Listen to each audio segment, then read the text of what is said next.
After one sortie, Billy's mechanic counted 210 holes in his newfie. His no-holds-barred style could lead to his demise, as was evident by the new empty seats in the mess day after day. He changed his approach and started to employ surprise attacks as well as subterfuge. He claimed 12 aircraft in April alone.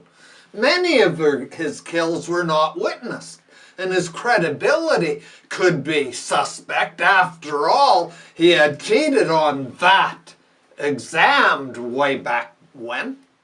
Why not here? It certainly made sense and got him a lot of attention, and he liked that.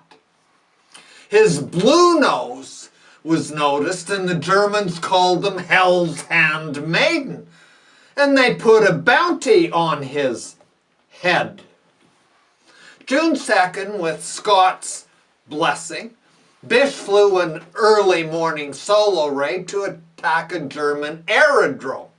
He alleges he clobbered 3 of them as they took to the air, and claimed he damaged several more on the ground, though they didn't count these on his tally.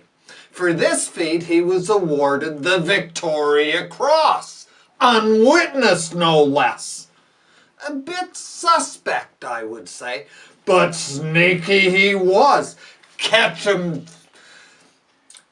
sleeping or on the ground and blast him. A cheater, a fork-tongued rogue to boot. June 28th, he was chased over enemy territory and a barrage of anti-aircraft fire hit him. The engine clanged, sputtered, and slowed. When he tried to coax it along, it shook violently and burst into flames. When he tried to clear a poplar tree, it crashed and flipped upside down. He hung in the branches like a comical twit. Thankfully, there was a drenching rain that extinguished the flames, for some of the boys had released their blinking harnesses only to fall headlong and break their bloody necks. Thankfully, 2 passing soldiers rescued him, so Bish's luck was still holding. In the fall, he returned to Canada, a hero, and on October 17th, he married Margaret. He didn't return to action until April 1918. He was promoted to major and given command of Squadron 85, the Flying Foxes. By June 1st, he was the leading Allied ace with 59 bloody kills. The Canadian government, concerned about his mortality, demands his return to England by June 19th, much to his chagrin and utter dissatisfaction. Just to damn the authorities, because he never did like to comply with rules that much, he takes an early morning flight and clobbers 5 more in 15 minutes of fearsome fighting. That's stretching it a bit, I'd say, but in the end he claims a final tally of 72 clobbers. They would be his last. At the time, Bish was the leading living air ace of the war. August 5th, they promoted him to lieutenant colonel, pulling the pin on the king of the clouds. Billy was all in and all done, another hero officized for safekeeping. December 31st, he was discharged from the Canadian Expeditionary Force and returned to Canada. He was awarded a chest full of medals, including the Victoria Cross, as previously mentioned, as well as the Military Cross, Distinguished Flying Order, as well as the Distinguished Flying Cross, and more, many, many more. Look at his chest. It is so laden with hardware, he could do a bloody nosedive. Look at them all. This is the only picture I have of Margaret. So here it is again. The bishops had 2 children, Arthur and Jackie.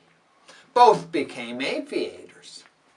There may be some justification that Bysshe's count might be padded a wee bit. Not that many were witnessed, and it has been established that his testimony could be suspect given his past track record. So though no one will ever know, Billy will sleep well thinking he pulled the wool over everybody's eyes. If he did. So no matter the count, embellished or not, he was undoubtedly a handful in a dogfight. He died peacefully in his sleep, as one might expect.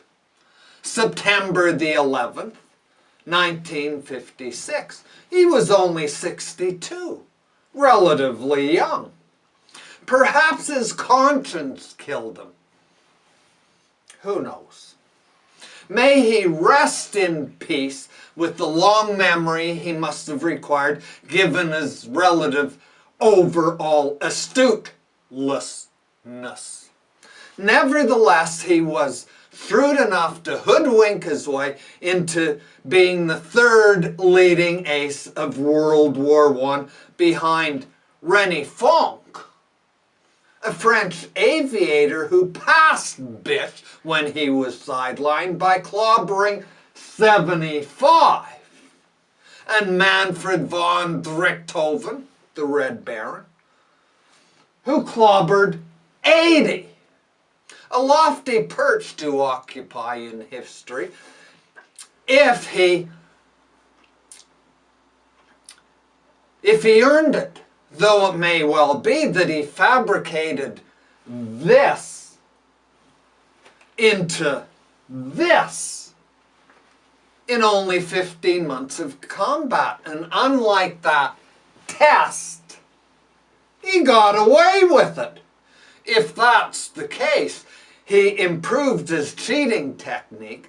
At least he improved his abilities in this area, so he was not a complete idiot.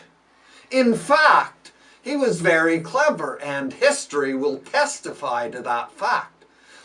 And that is one of 99 stories in my book, Stories from the Heart of Canada, by me, Lane.